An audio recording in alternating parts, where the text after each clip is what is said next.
Salah satu penyebab kegagalan panen padi adalah terjadinya serangan hama keong emas.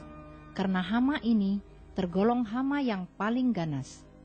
Bayangkan saja, satu ekor keong emas yang berukuran 22 sampai 26 mm mampu mengkonsumsi satu batang padi dalam 3 sampai 5 menit. Bahkan hasil penelitian menunjukkan bahwa dalam satu malam, satu ekor keong emas dapat memakan sedikitnya 50 batang padi. Oleh karena itu, keong emas kini menjadi beban berat bagi petani dalam berusaha tani padi.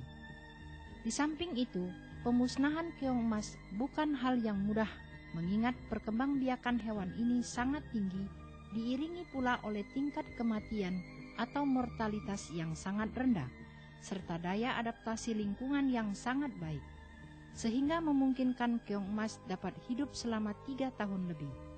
Hewan ini juga dapat hidup tanpa air selama 234 hari.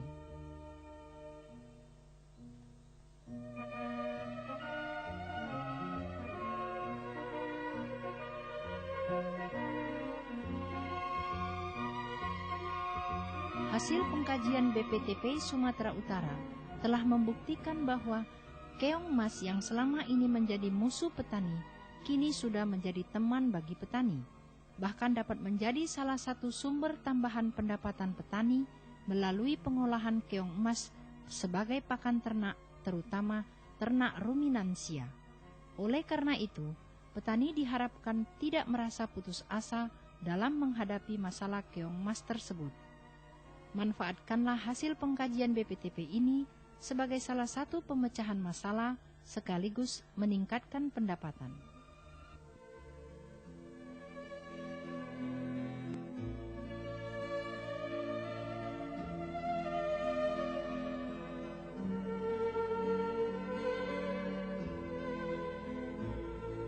Dengan teknologi ini, petani dianjurkan untuk melakukan pengendalian secara mekanis. Karena langkah pertama yang harus dilakukan adalah mengumpulkan keong-keong emas di persawahan, di saluran irigasi, atau di rawa-rawa dan kolam.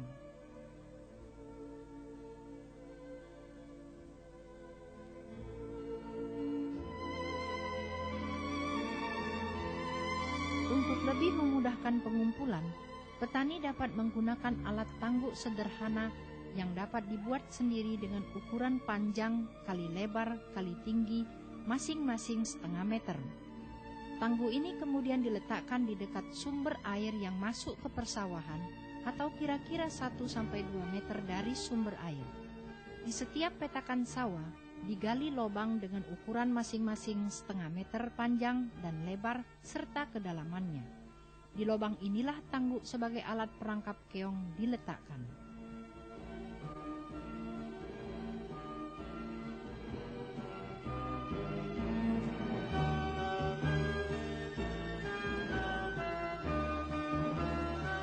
Memancing keong emas berkumpul di tangguk ini perlu dipasang umpan berupa dedaunan seperti daun pepaya, daun pisang, atau daun talas. Pemasangan tangguk dan umpan sebaiknya dilakukan pada sore hari karena keong emas biasanya mencari makan setelah matahari terbenam sampai matahari terbit.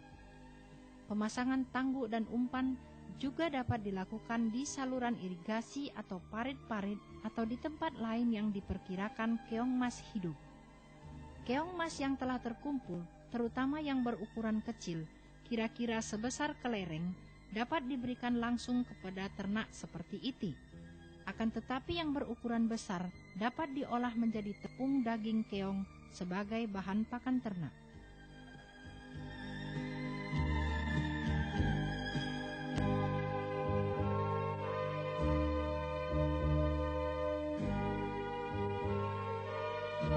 Mula-mula daging keong emas dikeluarkan dari cangkangnya.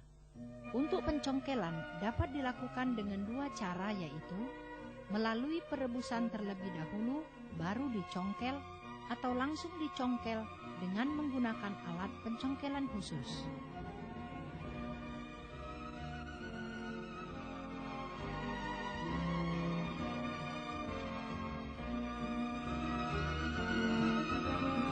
Cara pertama, keong emas yang sudah terkumpul direbus terlebih dahulu di dalam air panas lebih kurang 50 derajat Celcius selama 5-10 menit. Satu hal yang harus diingat dalam perebusan daging keong emas adalah menjaga agar suhu air panas tidak melebihi 60 derajat Celcius. Karena apabila hal ini terjadi, maka protein yang terkandung di dalam daging keong emas akan rusak. Oleh karena itu, petani harus mempertahankan suhu air panas sekitar 40-50 derajat Celcius. Adapun tujuan perebusan adalah untuk memudahkan pencongkelan daging dari cangkangnya.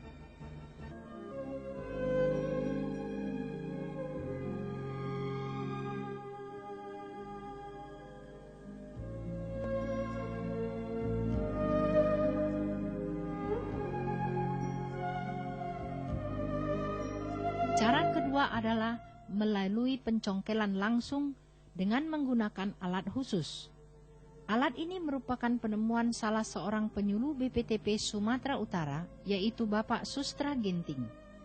Masukkan alat pencongkel ke dalam cangkang, lalu gesek ke arah kiri untuk memutuskan ikatan daging keong emas dengan cangkang.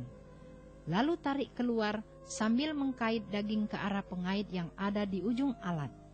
Daging-daging yang sudah keluar dari cangkang kemudian diletakkan di dalam wadah seperti ember atau langsung di tempat pengeringan.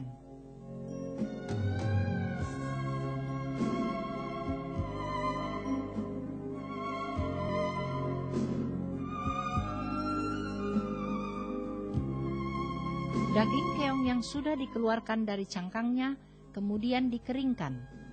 Ada 3 cara pengeringan, yaitu pengeringan langsung dengan panas dari sinar matahari, pengeringan dengan api, dan kombinasi pengeringan matahari dan api.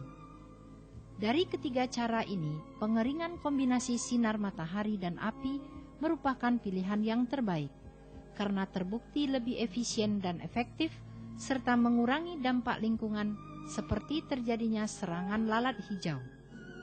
Pengeringan kombinasi dilakukan dengan mempergunakan tungku tong atau drum dan rumah plastik yang bercerobong.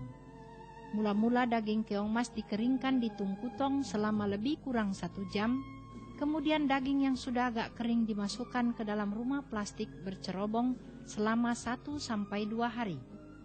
Keuntungan dari cara pengeringan kombinasi ini antara lain, proses pengeringan lebih cepat dan lebih banyak, lebih aman karena daging tersimpan di dalam rumah plastik sehingga terhindar dari gangguan ternak.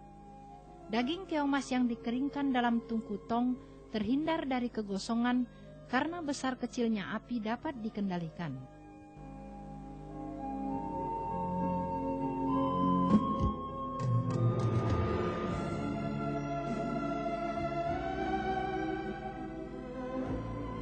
Setelah daging keong emas mengering, petani dapat menyimpannya di dalam goni plastik atau langsung diolah menjadi tepung sebagai bahan campuran dalam pembuatan pakan ternak.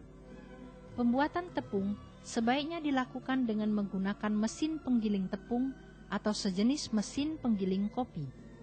Tepung keong emas yang sudah jadi juga dapat disimpan dalam goni plastik. Hal yang harus diperhatikan adalah menghindarkan tepung dari kondisi basah atau lembab karena masuk angin agar tepung tidak berjamur.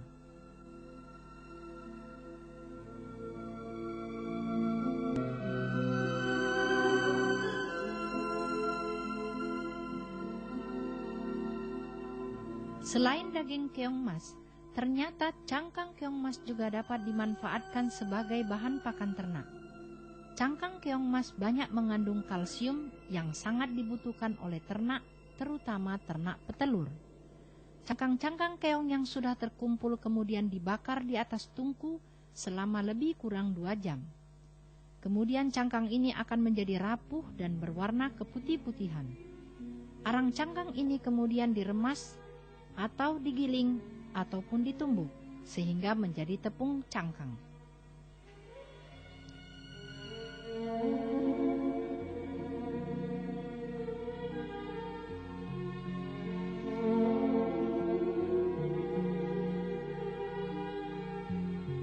daging keong mas dan tepung cangkang keong mas serta silasi daging keong mas merupakan bahan pakan ternak dan ikan yang langsung dapat diberikan kepada ternak atau ikan di kolam.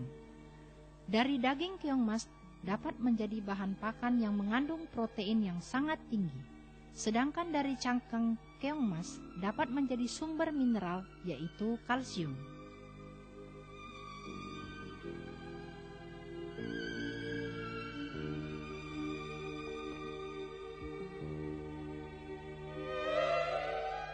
Di samping menjadi sumber bahan pakan ternak, pemanfaatan keong mas yang selama ini sangat membebani petani ternyata dapat pula menjadi sumber pendapatan baru sekaligus membuka lapangan kerja baik bagi petani atau wanita tani dan anak-anak petani yang pada akhirnya membuka cabang usaha tani keluarga yang baru. Dengan demikian, petani dapat bergembira dan merasa optimis bahwa dengan teknologi yang dihasilkan oleh BPTP Sumatera Utara, hama keong mas telah dapat diatasi sehingga pertanaman padi berlangsung aman dan usaha ternak seperti itik, ikan mas atau lele juga dapat dilakukan dengan baik.